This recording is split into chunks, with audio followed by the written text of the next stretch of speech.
Hello and welcome everybody to another episode of r/ProRevenge. My name is Ryan, the official host here on Reddit Voice, and I look forward to bringing you guys today's top stories. Before I do though, I'd really appreciate it if you could hit that subscribe button, as well as have notifications turned on, that way you could stay up to date with all the latest and the greatest. Snobby Dine and Dash couple tries to stick me with their $1,200 tab. I lock the restaurant door and help them both get expelled from their school and stuck with a huge fine. TLDR, I worked in a restaurant. Arrogant couple insults me all night and runs up a $1,200 bill. I overheard them saying that they'll dine and dash. Deadbolted the front door and they got caught. They both get fined thousands of dollars and get expelled from school. I worked at a really expensive French restaurant, the kind that I could never afford to eat at. I waited a table and am in school for a business degree. Despite my restaurant being very pricey, I earned minimum wage and relied on tips to pay the bills. This restaurant is next to a university, and even though my boss didn't pay us a lot, he still donated huge amounts to the school. One night, the restaurant is really busy and this couple comes in. They're young and act like the rich kids of Instagram stereotype. I'm assigned their table along with two others. Right away, they start loudly complaining about how I'm too slow and how the music is ass. We have a 4-piece chamber orchestra, and the menu is hard to understand. It's in French, but the English translations are right underneath. They then order a $600 bottle of wine. The boss told me that if a person looks young to ask for their ID. I see both their IDs and notice when they have their wallets open that they both have student IDs from the college. They insult me and call me uneducated for not inferring that only adults would be such wine experts. The girl said to her date, "She's trying to flatter you by saying you look so young. Look, sweetie," turning to me, "it won't get you a bigger tip, so save the ass kissing." LOL, calling me sweetie? You're like 21, and you look like you're an orange-fail spray tan high school freshman poser who just discovered Hot Topic as a shortcut for having any style. I bring them their wine, and while they start ordering, they decide to start making personal remarks to me. Why am I a table attendant instead of having a real job? Is my husband a failure? No, he isn't. He was killed in Afghanistan. Or do I even have a husband? How much do waitresses earn? Why don't I speak French if I work in a French restaurant? Is that my beat-up Dodge Neon in the parking lot? It wasn't, because I don't have a car, and I'm used to all kinds of customers, so I just try to suck it up and do my job. They order the most expensive things on the menu. I notice they take tons of duck face selfies. Even the guy makes duck faces, and I feel like smacking him in the face, but instead I just refill his water and fetch him another item off the menu. He actually used the word fetch. I serve my other two tables, and thankfully they're nice and friendly. There's a small nook behind where the snooty couple was sitting, where I grab extra cloth napkins, and I was back there while neither of the two people heard me. They thought I was on the other side of the restaurant. I heard the guy calling me a loser and a pathetic waste, and the girl was saying that they ought to just dine and dash, and make my boss stick me with the bill just to get me fired. I have no idea why these two were picking on me so much tonight, but who knows why anyone does what they do. They were loud and going on and on about how neither of them would waste their lives being a waitress, and how they would have careers and would be something in life, not just people's step and fetch it. I was angry, of course, but you know how people are. Talk is one thing and action is another. I still ought to be ready for anything. I could tell the couple was near the end of their dinner, and their tab was nearly $1,200. Sure enough, the boy says he needs the bill, looking all smug. I know how Dine and Dashers operate, and as expected, the girl excuses herself to the restroom, then a minute later just goes out into the parking lot, calls the valet, and he goes off to get their car even though she doesn't have their ticket. I text the valet and tell him what I think is happening, and tell him not to give the car to the girl unless I text him that the boy's paid. He goes off to the corner lot where he parks all the cars and waits. The boy waits until it looks like I'm occupied with other customers, but he doesn't know that I tell the maître d'hôtel what's going on, and the maître d'hôtel deadbolts the front door from the inside. He lets new customers in and old customers out, but he locks the door each time and keeps an eye on the boy. We're all working together here because we know that if the boy gets away, dickhead boss will fire me and take as much of the bill off of my pay as possible, leaving me only minimum wage on my final check and no tips. At the same time, the boss is such a kiss-ass that he won't help servers out if they come to him regarding customers who act too entitled. He just just lets them treat us like crap and then fires us if we get cheated. So, as I predicted, the boy sits around and then gets up like he's going to the bathroom because he sees that his car, convertible BMW, has pulled up outside. The valet says to the girl that he can only hand over the keys to the ticket holder, and that's the boy. It's not actually our policy. He'd normally hand over the keys if we were given $10 by the obvious owner or one of the owner's party, but the cheapskate girl wasn't even going to give him his $10, let alone a tip on top. The boy thought he had an opening and made for the door, but oof, it just wouldn't open for him. Then he starts trying to look around to see if there's another way out, but the only other exit's the delivery entrance in the kitchen. He turns around like he's going back to the table, but the maître d' is in front of him, and I'm next to the maître d' holding the boy's unpaid check. The maître d' says, "Forgetting something?" And by this time, I can see the boy's totally disloyal girlfriend try to pay the valet so she can get away. But oof! The valet pulls the keys and parks the car and won't give it to her even though she's telling him that she'll call the police. We hear her through the door. The maître d' says that it's a good idea and he calls the police. The boy tries to bluff like he's gonna get us all in trouble or get tough, but the maître d' moonlights as a taekwondo teacher and invites him to try and get past us. Finally, the manager comes out as expected, and he takes the boy's side at first, but by this time, several other customers noticed what was going on and said that the boy was a total a-hole and a Dine and Dasher, and if the manager didn't do something about it, they would never eat there again. They stood up for me and said I put up with these two jerks' abuse and shouldn't be punished by their unpaid bill. So the manager filed out a police report, and the boy was telling the policeman that his dad could pay and we were making a big deal out of nothing. Then my boss noticed the boy attended the school that he donated a lot of money to, and got pissed off and told the school about what thieves the little rat boy and his loser girlfriend were.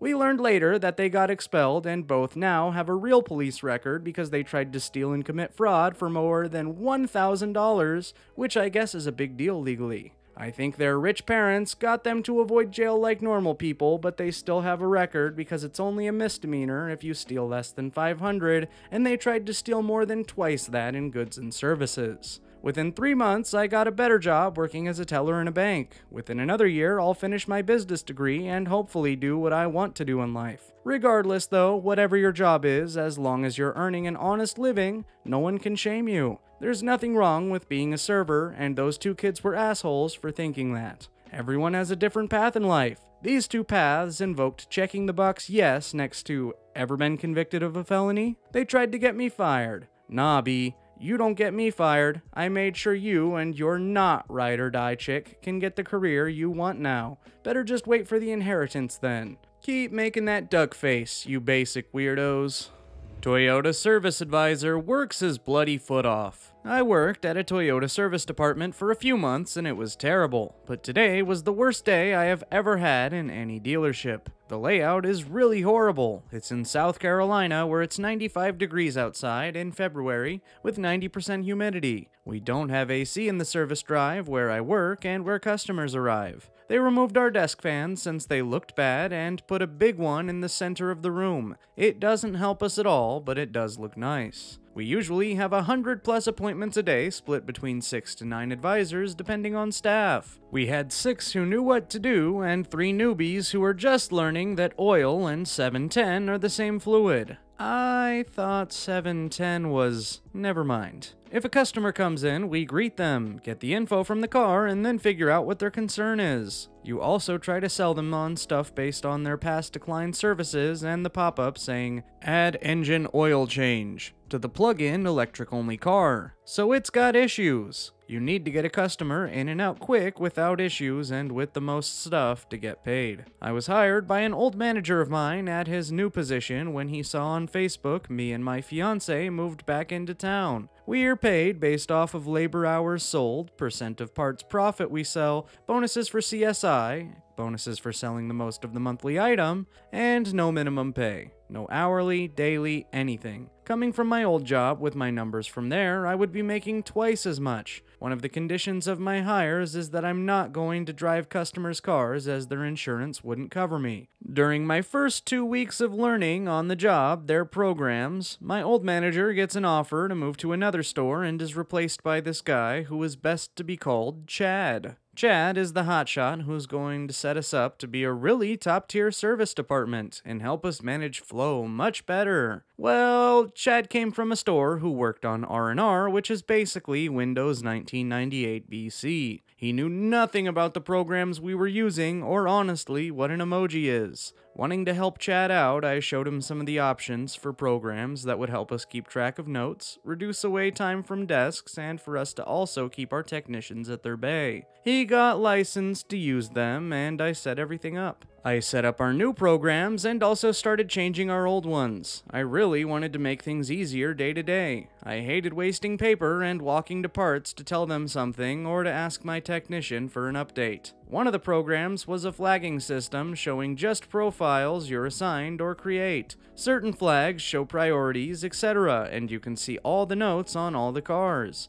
message parts, and flag to your parts person. Instead of having to type customer state, vehicle is vibrating at speeds of 45 miles per hour and above, please inspect, then a new line, customer requests oil change, a new line, customer would like vacuum but no wash, and so on, I would make it so we could click vibration, front left, 45 miles per hour, LOF, suck no wash, and it would automatically add the text and print with correct auto part numbers for oil filters, write the oil spec in capacity, and everything out nicely. I did this for about everything I could think of and kept adding more and more. I had it auto-send just part numbers, ticket info, and book lines for internal customer warranty and extended warranty out correctly to save time for everyone. Made sure current recalls would also always print based off of VIN so they weren't forgotten. I also made sure our loaner vehicles could be checked in or out easier and being able to have instant access to all past agreements if something's found in the car or damage is found. These are just some examples, but I basically copied by profile with permissions for my boss and showed him how to give it to other people. Skip ahead to 6 months. No raise, no uniform I was supposed to be provided, and coming in on my off days to help with the programs. It's Monday, and this week I had a nail go straight through my foot at work.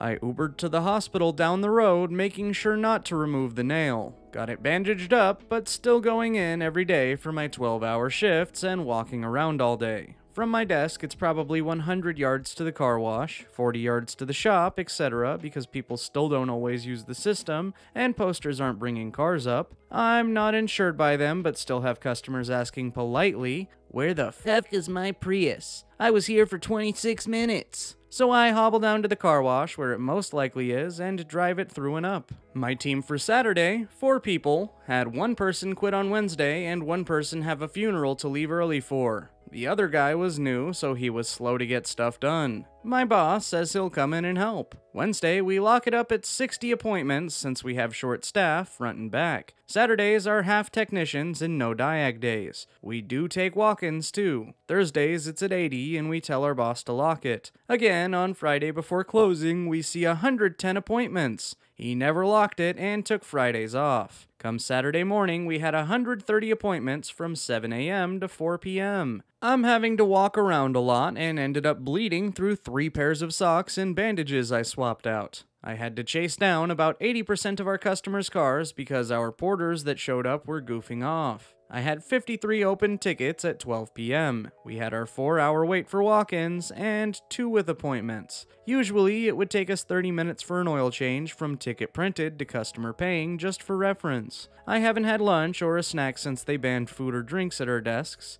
My friend is about to leave for the funeral, so I cover his remaining tickets, telling him not to worry about me, and then my boss leaves for lunch, throwing his 20-ish tickets on my desk. I'm now 110 tickets deep, helping the new guy with stuff, moving cars, and trying not to pass out. Oh, and it's 95 degrees outside, no AC in our covered area, not inside, and 90% humidity? We didn't even get a breeze. I would stop by the water fountain near the car wash and dream about running through with windows down and mouth open to cool off. It gets to 3 p.m. and I'm rescheduling people who come in, trying to get everyone out when their cars are done, but having to limp them down to pull them in front and leave after they pay. My boss still isn't back and the new guy quits. He wasn't doing much, but it's his first week, and today sucks. I end up getting in 1 car, and blood from my sock/shoe drips onto our paper mats in the car. I cleaned everything out, vacuumed the car, washed it, and pulled it up. Customer went apeshit that she saw blood on the disposable paper mat, about the wait, not getting a discount for her non-appointment service, and demanded to speak to my manager. That was it, because I wanted to talk to him too.